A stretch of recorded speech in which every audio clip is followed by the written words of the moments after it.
주의전에 올라오신 여러분을 주님의 사랑과 주님의 은혜로 축복을 드립니다. 우리 교회는 성도들의 커뮤니케이션과 중보 기도를 위해서 밴드가 개설되어 있습니다. 그 밴드에 우리 교회의 각종 소식들을 함께 올리고 있습니다. 우리 집사님 딸 중에 찬송이가 있습니다. 참 귀한 이름이지요. 그런데 찬송이가 요로 감염에 감염되었습니다. 그래서 병원에 입원을 하게 되었습니다. 중보 기도를 요청을 했습니다. 하나님의 치료의 손길로 찬송이가 낫게 해주세요. 치료가 원활하게 되길 소망하면서, 그리고 옆에서 간호하시는 집사님에게 마음의 평강과 마음의 위안을 달라고 함께 요청하면서 중보 기도를 했습니다. 그때 많은 성도님들이 댓글을 달아서 위로하고 함께 응원을 해 주었습니다. 이 시간에 잠시 여러분께 그 댓글의 내용들을 여러분께 읽어드리기를 원합니다. 한번 들어보시기 바랍니다. 라파의 하나님이 함께 하시길 기도하겠습니다. 찬송이도 집사님도 힘내세요. 찬송아, 하나님께서 깨끗하게 치료해 주실 거야. 기도할게. 찬송아, 빨리 낫자. 힘내. 함께 기도할게요. 집사님 힘내요. 주님, 우리 찬송이와 함께하여 주세요. 열나지 않고 통증이 사라지게 도와주세요. 주님이 찬송이 꼭 치유해 주세요. 의사 선생님의 손을 대신해서 예수님께서 깨끗이 낫게 해 주십시오. 늘 기도하는 집사님, 기도를 들으실 거예요. 집사님도 찬송이도 힘내세요. 찬송이의 치료가 잘 되어 건강해지기를, 찬송이를 옆에서 간호하시는 집사님의 건강과 이 모든 일에 하나님의 손길과 은혜가 함께하여 주셔서 잘 이겨내시길 기도합니다. 기도합니다. 힘내세요. 집사님. 샬롬. 주님이 울 찬송이 깨끗이 치유하여 주심을 믿고 간절히 기도합니다. 집사님 건강 잘 챙기시고 힘내세요. 걱정이네요. 기도할게요. 찬송이의 빠른 치유를 위해 기도합니다. 하나님의 치유의 손길이 찬송이에게 함께하길 기도합니다. 집사님도 건강 잘 챙기시고 힘내세요. 주님의 이름으로 울 찬송이 치료가 될 줄 믿습니다. 간호하시는 집사님 건강 잘 챙기세요. 함께 기도합니다. 그럼 어떤 생각이 드십니까? 참 감동적이지 않습니까? 저는 이 댓글들을 읽으면서 마음속에 큰 감동이 옴을 알게 됩니다. 사도 바울은 교회를 지칭해서 교회는 그리스도의 몸이다 라고 말했습니다. 저는 우리 교회 밴드를 통해서 우리 교우들의 아픔을 함께 나누고 기쁨을 함께 나누고 함께 중보하면서 위로를 받고 또 함께 웃을 수 있는 그러한 모습들을 바라보면서, 그래, 사도 바울이 말이 맞다. 우리 교회 속에서 함께하는 교우들은 하나님의 몸으로 귀한 사역들을 감당하고 있다. 이에 대해서 감사한 마음을 품게 됩니다. 여러분, 이것이 진정한 사랑의 공동체의 모습 아니겠습니까? 함께 위로하는 마음, 격려하는 마음, 그것이 주님께서 우리의 마음속에 허락하신 은혜입니다. 우리는 그리스도 안에서 더불어 살아가는 주님의 몸입니다. 사도 바울은 그리스도 안에서 한 지체된 우리가 우리에 대한 것을 강조하면서 이렇게 말을 했습니다. 고린도전서 12장 25절에서 26절 말씀인데요, 이 말씀을 메시지 성경에서는 이렇게 기록을 하고 있습니다. 제가 이 말씀을 읽어드리겠습니다. 하나님께서 우리 몸을 설계하신 방식이야말로 우리가 교회를 이루어 함께 살아가는 삶을 이해하는 데 적합한 모형입니다. 우리가 언급한 지체이든 그렇지 않은 지체이든, 눈에 보이는 지체이든 그렇지 않은 지체이든 간에 각각의 지체는 저마다 다른 지체를 의지합니다. 한 지체가 아프면 다른 모든 지체도 그 지체의 아픔과 치유에 동참합니다. 한 지체가 잘 되면 다른 모든 지체도 그 지체의 풍성함을 누립니다. 여러분, 우리는 그리스도의 몸인 줄 믿습니다. 이것이 교회입니다. 지체는 서로 경쟁하지 않습니다. 지체는 어느 한 지체만 커져서는 안 됩니다. 몇몇 지체만 강조되어져도 안 됩니다. 모두가 주님 안에서 너무나도 소중하고 중요한 지체들입니다. 그 지체들에게 하나님께서는 하나님의 아름다운 사역을 허락하시고 그 사역을 통해서 하나님의 교회를 일구어 가는 것입니다. 그렇기 때문에 그 교회 공동체는 귀하고 복된 것이지요. 여러분, 교회는 위대한 공동체입니다. 주님으로부터 사명을 부여받은 공동체요, 그 사명을 마음속에 품고 이 땅의 삶을 살아가는 존재들이기 때문에 그렇습니다. 때로는 사람들이 우리를 손가락질할 수도 있습니다. 때로는 교회들끼리 불협화음도 있을 수 있습니다. 우리가 복음에 합당한 삶을 살아야 되는데 그렇지 못할 때도 있습니다. 그럼에도 불구하고 주님께서 우리에게 뭐라고 말씀하십니까? 너희는 그리스도의 몸이야 라고 말씀하십니다. 몸된 우리에게 하나님의 거룩한 은혜를 베풀어 주셔서 머리 대신 주님, 그분을 통해서 교회된 몸된 우리를 하나님 우리를 통해서 하나님의 거룩한 역사를 오늘도 써 내려가십니다. 우리는 분명히 기억할 수 있어야 됩니다. 나는 하나님께서 허락하신 아름다운 교회다. 나를 통해서 주님의 사명이 지금도 계속해서 계승되어지고 있다. 나는 그 사명에 부름받은 하나님의 일꾼이다 라는 사실을 마음속에 품을 수 있어야 됩니다. 이것이 바로 교회의 머리 되신 주님께서 교회의 몸된 지체인 저와 여러분을 향하신 하나님의 뜻입니다. 이 사실을 바르게 깨닫고 오늘도 하나님 나라의 사명자로 아름답게 세워져서 하나님의 사명을 감당해낼 수 있는 저와 여러분들일 수 있기를 간절히 소망을 합니다. 지금 사도 바울은 반모섬에서 이 편지를 쓰고 있습니다. 반모섬에서 제일 가까운 교회는 그 당시에 에베소 교회였습니다. 대략 96km 정도 떨어진 곳입니다. 날씨가 맑으면 에베소가 보입니다. 지금 아마도 사도 요한은 흐릿하게 보이는 에베소를 바라보면서 이 편지를 작성했을 것입니다. 이 편지를 작성하면서 그는 자신의 마음을, 자신의 감정을 에베소 교회에 담아서 드리기를 원했을 것입니다. 하지만 그의 마음보다 더 중요한 것은 하나님의 마음이었습니다. 주님의 마음인 거예요. 그 마음을 전하기를 원했습니다. 그래서 주님께서 주신 그 마음을 마음속에 품고 그것을 편지로 써서 에베소 교회를 향해서 지금 말을 하고 있는 것입니다. 그래서 요한은 이 편지의 발신자를 자기 자신으로 이야기하지 아니하고 예수님으로 말씀하고 있다라는 사실입니다. 우리 1절 말씀을 보기를 원합니다. 1절 말씀입니다. 에베소 교회의 사자에게 편지하라. 오른손에 있는 일곱 뼈를 붙잡고 일곱 금촛대 사이를 거니시는 이가 이르시되 아멘. 사도 요한은 예수님을 오른손에 일곱 뼈를 붙잡고 일곱 금촛대 사이를 다니시는 분이다 라고 말을 하고 있습니다. 일곱 뼈는 교회의 사도들을 의미하는 것이고 일곱 금촛대는 교회를 상징하는 말입니다.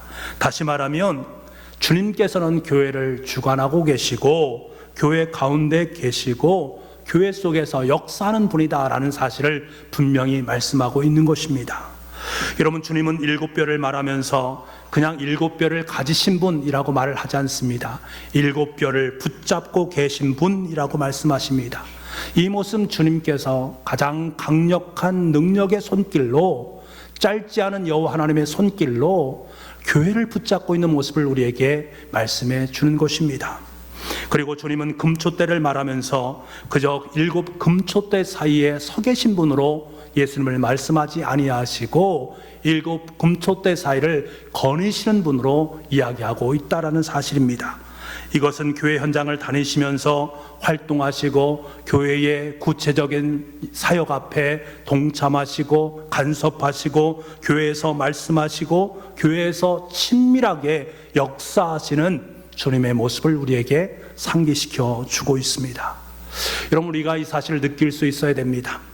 주님께서 지금 우리 곁에 와 계시고 우리 교회의 세밀한 부분 하나하나까지도 살피시고 주관하시고 감독하시고 계시다라는 사실, 아파하시고 역사하시고 격려하시면서 활동하신다라는 사실을 우리는 또렷이 느낄 수 있어야 됩니다. 이 사실을 우리가 깨닫게 되어진다면 우리가 하나님의 교회에서 행하는 모든 사역들은 참 의미가 있어집니다. 무게감을 갖게 되어집니다. 교회 속에 이루어지는 모든 일들은 사실은 우리의 힘에 의해서 이루어지는 것이 아닙니다. 자신의 힘을 과시하고 자신의 것을 드러내는 것 하나님은 원하지 않습니다. 왜냐하면 그 사역은 하나님의 사역이기 때문에 그렇습니다. 그런데 우리는 자꾸 우리 자신을 드러내기를 원합니다. 나의 이름 석자를 드러내기를 원합니다. 내가 마치 그 모든 것을 행한 것처럼 말을 할 때가 있습니다. 왜? 우리 연약한 존재이기 때문입니다. 그러한 우리에게 주님께서는 분명하게 말씀하십니다. 교회를 움직이는 동력은 너의 힘이 아니야. 너의 능력이 아니야. 내가 너희를 붙잡는 홀도하는 나의 강력한 능력으로 너희 교회가 유지되는 거야. 내가 직접 북북교회의 세밀한 부분까지 터치하고 감독하기 때문에 너희가 그것을 기쁨으로 감당할 수 있는 거야. 내 힘을 의지하지 마. 나를 의지하면서 하나님의 사역을 감당해. 그럴 수 있도록 내가 힘을 주고 능력을 줄 거야 라고 말씀하시는 주님의 음성이 있습니다. 이 사실을 우리가 기억한다면 어떤 일을 하든지 그 일이 작든 크든 간에 우리는 겸손한 마음으로 그 사역을 감당할 수 있습니다. 사도 바울은 우리에게 뭐라고 권면합니까? 빌립보서 2장 13절 말씀에 이렇게 권면합니다. 너희 안에서 행하시는 이는 하나님이시니 자기의 기쁘신 뜻을 이루기 위하여 너희에게 소원을 두고 행하게 하시나니 모든 일을 원망과 시비가 없이 하라.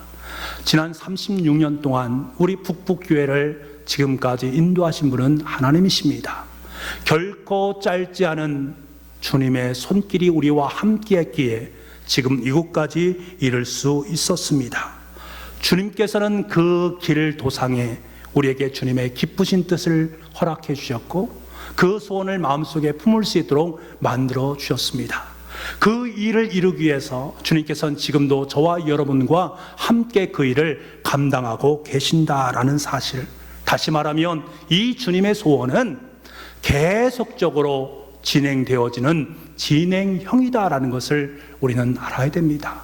더 중요한 것은 진행하는 것으로 만족되는 것이 아니라 저와 여러분에게 그 소원에 함께 동참하고 함께 일원이 되어서 함께 연대할 수 있기를 원하신다라는 사실, 그래서 저와 여러분을 한 동역자로 삼아주셨다라는 사실을 기억을 해야 됩니다. 놀라우신 하나님의 역사에 나 같은 연약하고 부족한 하나를 불러서 그곳에 함께 동참시키면서 너는 나의 동역자다, 이 일을 함께 행하자라고 말씀하시는 하나님의 음성이 있고 하나님의 소원이 있다라는 사실을 우리는 분명히 기억할 수 있어야 됩니다. 사도 바울은 이 사실을 고린도전서 3장 9절 말씀에 이렇게 말합니다. 우리는 하나님의 동역자들이요 너희는 하나님의 밭이요 하나님의 집이니라. 여러분, 이 위대한 선언을 마음속에 간직할 수 있기를 바랍니다. 저와 여러분은 하나님의 동역자인 줄 믿습니다. 하나님의 사역을 감당하는 주님의 동역자인 줄 믿습니다. 이 사실을 믿음으로 고백할 수 있어야 됩니다. 에베소는 아시아의 관문입니다. 이러한 지리적 조건 때문에 끊임없이 다양한 국가 사람들이 들락날락거렸고 각종 상품들이 흘러 들어오게 되었습니다. 그래서 무역의 중심지가 되었습니다. 이 무역의 중심지가 됨으로 말미암아 부유한 도시로 성장을 하게 되었지요. 도시가 성장하는 것으로 끝난 것이 아니라 각 나라의 문화와 문명이 들어오게 되고 각종 이교주의가 들어오게 되고 신비주의 종교가 함께 들어오게 되어집니다. 그래서 여러 가지가 함께 혼합되어진 그러한 곳이 되어집니다. 특히 에베소에서는 세계 7대 불가사의 가운데 하나로 알려진 아데미 신전이 있었습니다. 그래서 수천 명의 남녀 사제들이 있었고 타산을 기원하는 제사의식을 위해서 여사제들은 매음 행위도 성행하고 있었습니다. 어디 그뿐이겠습니까? 미신도 만연했던 곳입니다. 에베소 문서라고 불리는 부적이 있었는데요, 이 부적은 만병통치약이었습니다. 건강을 잃은 사람에게 이 부적을 쓰게 되면 건강을 회복한답니다. 운동선수가 이것을 가지게 되면 승리할 수 있다고 합니다. 사업가가 이것을 손에 쥐게 되어진다면 사업의 성공을 누릴 수 있다고 합니다. 이 소식이 각 나라에 들려짐으로 말미암아 나라에 있는 사람들이 그것을 얻기 위해서 모두가 다 에베소에 몰려들었습니다. 이러한 에베소 각종 미신과 우상 숭배로 인해 도시는 성적으로 타락하게 되었고 부도덕의 타락에 손길이 그곳에 임하게 됩니다. 그러므로 말미암아 그곳은 철저한 범죄의 도시가 되었습니다. 여러분, 이러한 곳, 우상이 판을 치고 있고 부도덕함이 판을 치고 있고 범죄가 판을 치고 있는 그곳에 진리가 들어가기가 쉽겠습니까? 길이요 진리요 생명 되시는 하나님의 교회가 그 자리 속에 들어간다는 것은 너무나도 쉽지 않은 것입니다. 그러나 하나님께서는 그 일을 행하셨습니다. 사도 바울을 통해서 그 지역 속에 교회를 세우게 하셨습니다. 아굴라와 브리스길라 부부와 함께 에베소 교회를 개척하게 되고 두란노 서원에서 하나님의 말씀을 강론하게 됩니다. 그러므로 말미암아 에베소는 예루살렘과 안디옥에 이어서 제3의 기독교의 중심지가 되어집니다. 바울 이후에는 디모데가 이 교회를 관할하는 최초의 감독으로 파송이 되어지고 후에는 사도 요한이 에베소를 중심으로 활동을 하게 됩니다. 이때 바로 요한계시록이 쓰여지게 되는 것입니다. 여러분, 신앙은 환경과 여건에 좌우되는 것이 아닙니다. 환경이 아무리 불리하다 할지라도 주님께서 함께 하시면 반드시 승리의 열매를 거두게 되어 있습니다. 에베소라는 도시에서 교회가 자리매김 하는 것 너무나 힘듭니다. 도저히 그곳에 교회가 들어설 수 있는 공간이 없습니다. 그럼에도 불구하고 그 최악의 환경 속에 하나님의 역사가 임하고 하나님의 말씀이 임하기 시작하자 최악의 장소가 최적의 장소로 바뀌게 되는 것입니다. 그러므로 여러분, 우리가 신앙생활을 하면서 주어진 환경을 탓하거나 내 자신이 힘없음에 대해서 한탄하지 마시기 바랍니다. 주님께서 함께 주십니다.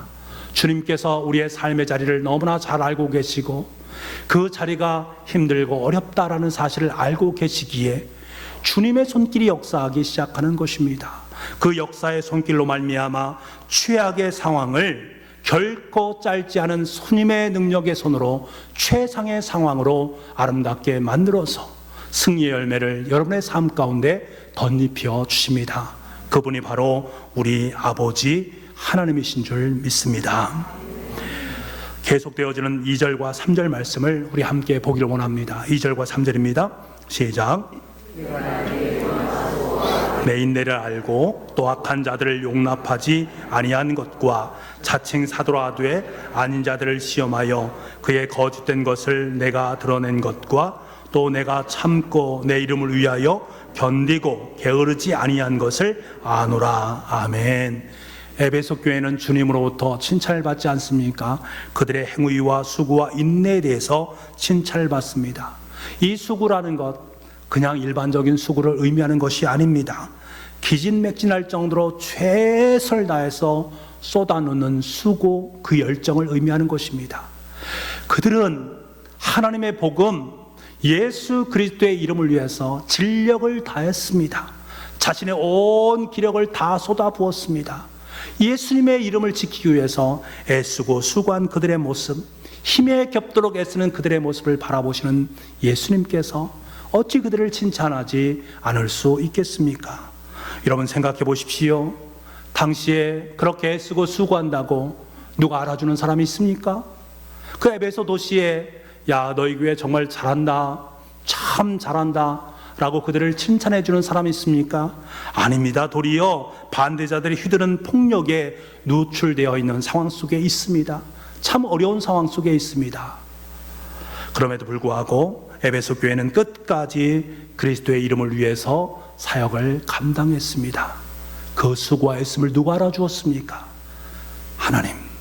예수님은 그것을 다 보셨고 그것을 칭찬하고 계십니다. 그리고 주님께서 특별히 에베소 교회를 칭찬한 것은 그들이 니골라 당의 행위를 미워했기 때문이다라고 말씀하고 있습니다. 니골라라는 인물은 예루살렘 교회의 7 집사님 중에 한 분이십니다. 7 집사님을 볼 때 성령과 지혜가 충만한 사람으로 뽑았습니다. 다시 말하면 하나님을 중심으로 살아가는 사람을 선택을 한 것입니다. 지금 우리가 안수 집사님, 권사님을 선택하듯이 그렇게 선택을 했던 것입니다. 그런데 그렇게 잘 믿던 그 사람이 하나님을 배반했습니다. 배교를 합니다. 그만 배교한 것이 아니라 그를 따르는 추종 세력들이 생겼습니다. 그 추종 세력들이 바로 니골라 당입니다. 이들은 당시 만행했던 영지주의를 표방했는데요. 야, 이제 율법의 시대는 끝났다. 율법 지킬 필요가 없다. 육신은 악하고 구원받는 것은 영이기 때문에, 이미 영은 구원받았기 때문에 육신은 아무렇게 살아도 괜찮다라고 말을 했다는 거지요. 그로 말미암아 그들이 행동 자체 하나하나가 부도덕한 음행과 우상 숭배를 일삼게 되어지고 급기야 초대교회의 아주 유명한 이단 중에 하나로 전락하게 되었습니다. 에베소 교회는 이러한 니골라당의 영향 때문에 교회의 순결을 상실할 위치 가운데 놓여 있습니다. 하지만 교회에 속한 교우들은 정확하게 분별을 했습니다. 복음의 진리를 끝까지 수호했습니다. 끝까지 그리스도의 이름을 위해서 사역을 놓지 않았던 그 모습, 주님께서는 그것을 바라보시면서 기뻐하셨고 칭찬을 해 주셨습니다. 여러분, 우리 현실도 에베소 교회에 못지 않습니다. 요즘 우리 주위에 이단 사상이 판을 치는 모습을 보게 됩니다. 거룩이라는 것을 하지 못하도록 우리의 순결을 잃도록 만드는 사상들이 얼마나 판을 치는지 모르겠습니다. 우리 청소년들을 음란이라든가 다른 여타의 것들로 엄청나게 많이 노출되어짐으로 말미암아 어려운 상황 가운데 놓이는 모습들을 모두 보게 됩니다. 여러분, 단순히 이단 사상만이 아니라 성도의 순결을 삼키는 많은 것들이 우리 주위 속에 있음을 보게 됩니다. 이럴 때일수록 우리는 에베소 교인들을 기억할 수 있어야 됩니다. 우상으로 가득한 에베소에서 에베소 교회 성도들은 복음을 지키기 위해서 고분분투했습니다. 주님의 이름을 위해서 견디고 주님의 이름을 위해서 게으르지 않았습니다. 여러분, 그렇습니다. 우리도 세상 가운데 주님의 뜻을 이루기 위해서는 견딜 수 있는 인내의 마음을 품어야 됩니다. 끝까지 견디면서 세상 속의 원리에 타협하지 아니하고 세상에 타협하지 아니하고 진리를 위해서, 복음을 위해서 끝까지 싸울 수 있는 그러한 우리의 삶의 자리 속에 거룩함이 있어야 합니다. 이 복음이 우리 가운데 있지 아니하면 우리는 거룩함을 상실하게 되고 순결을 상실하게 되어집니다. 이를 위해서 우리는 눈물을 흘릴 수 있어야 되고 기도할 수 있어야 됩니다. 주님은 그것을 보시는 거예요. 그 눈물과 그 기도와 그 애틋함을 보시는 거예요. 예수 그리스도의 복음을 위해서, 주님의 복음을 위해서 마지막까지 끝까지 견디고 끝까지 애쓰는 그들의 모습을 어찌 기뻐하지 않을 수 있겠습니까? 하지만 문제는 이 에베소 교회에도 문제가 있었다라는 사실입니다. 책망받을 일이 있었어요. 그것이 무엇인가? 4절 말씀해 보니까 그러나 너를 책망할 것이 있나니 너의 처음 사랑을 버렸느니라. 주님을 향한 처음 사랑을 버린 것이었습니다. 에베소 교회는 무역의 중심지에 위치해 있다 보니까 교회 속에 뜨내기 성도들이 많이 있었습니다. 이 뜨내기 성도들은 교회가 자선과 사랑을 베푼다라는 사실을 잘 알고 교회마다 돌아다니면서 자신의 이득을 취했습니다. 돈을 모았습니다.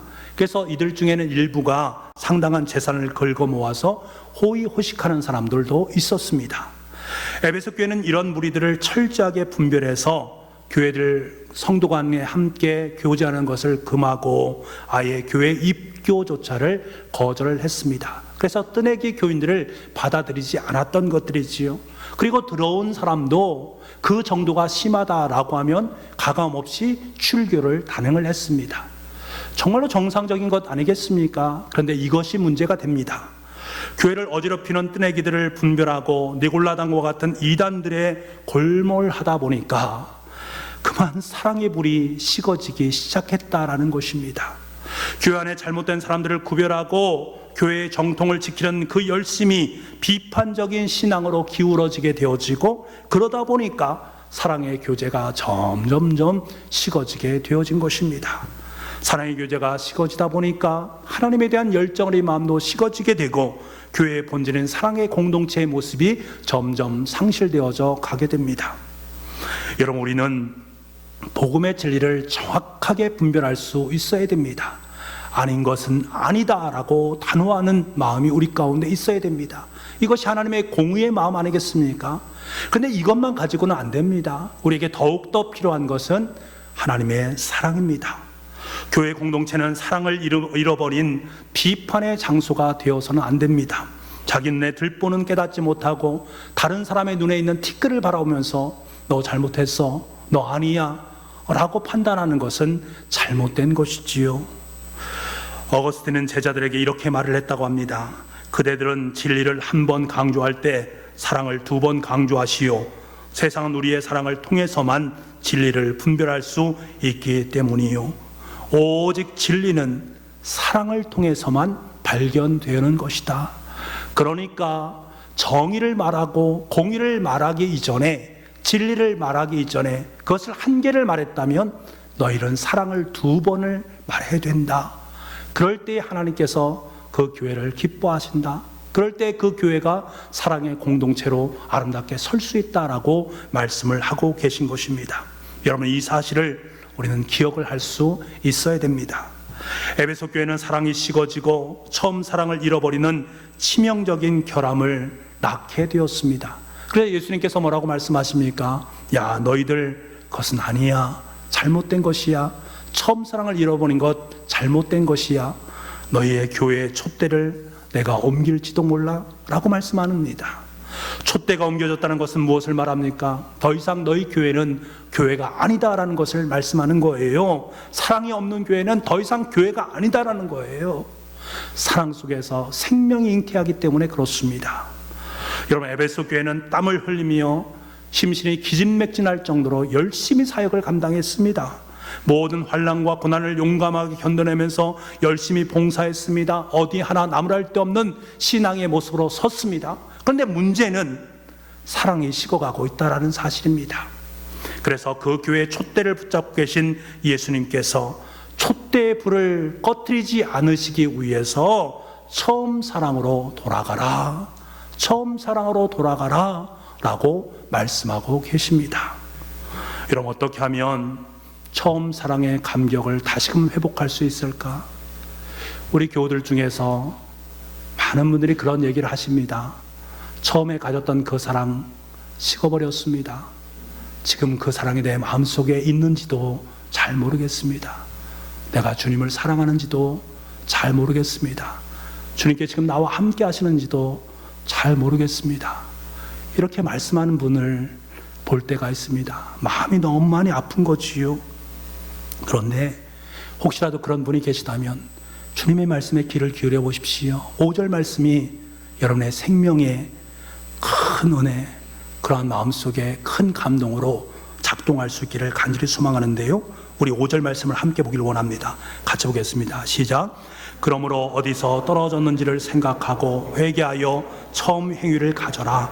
만일 그래야지 아니하고 회개하지 아니하면 내가 내게 가서 내 촛대를 그 자리에서 옮기리라. 아멘.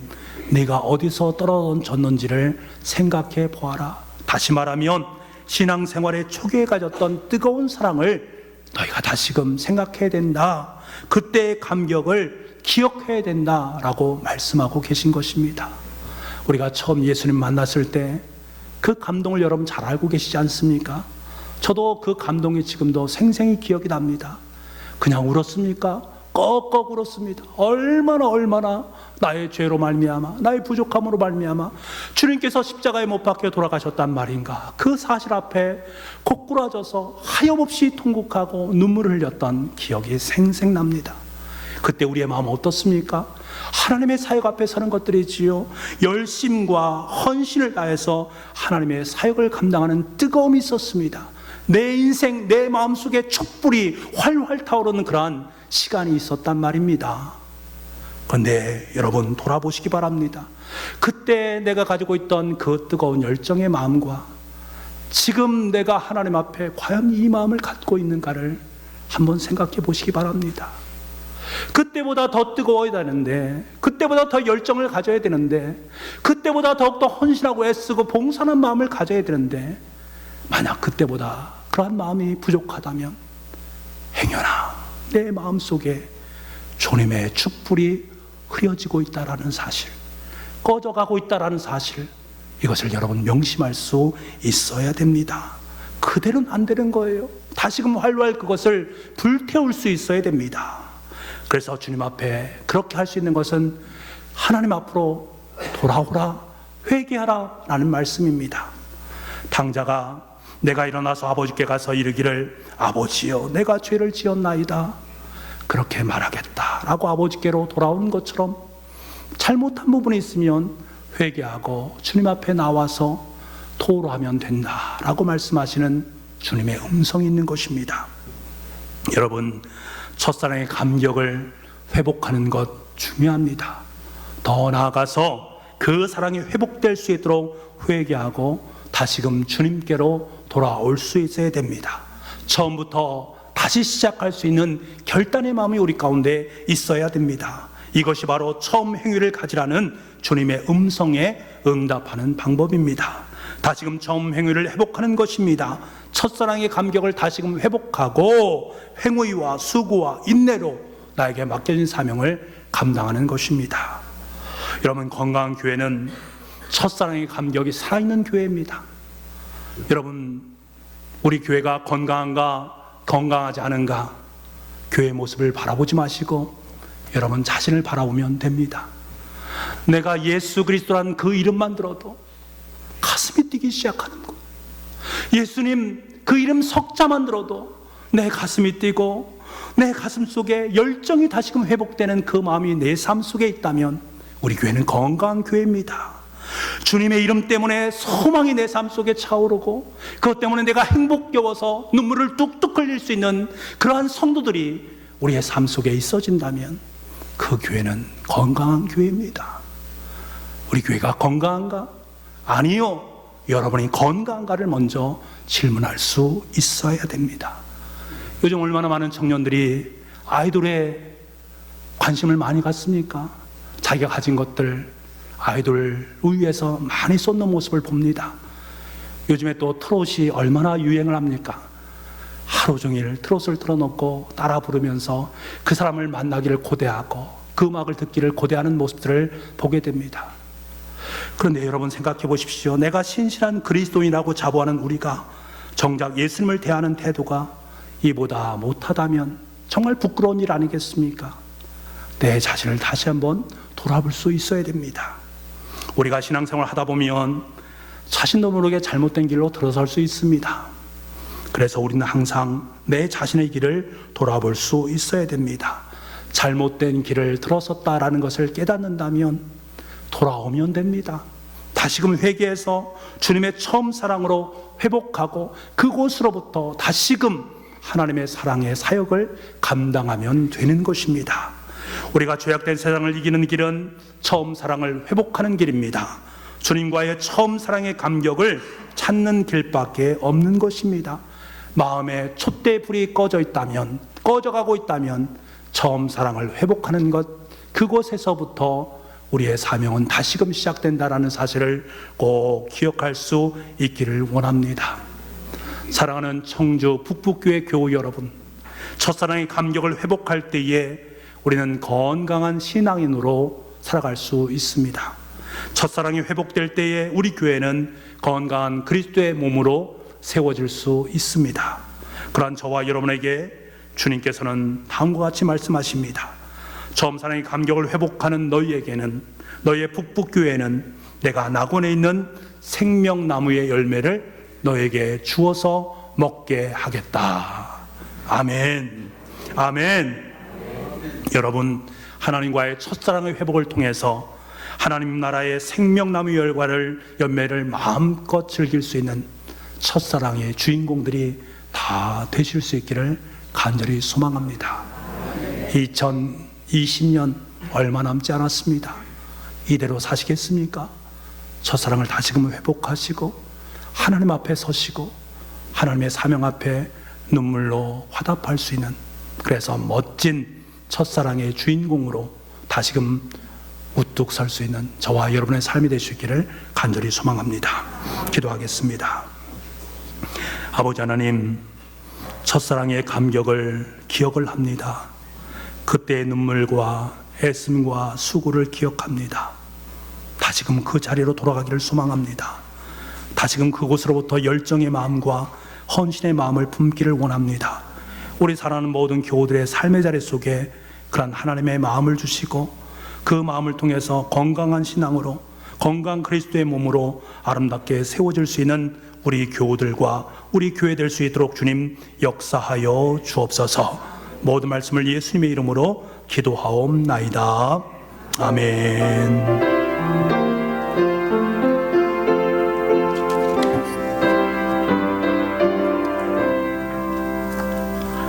우리의 말씀을 생각하시면서 찬송가 286장을 부르겠습니다.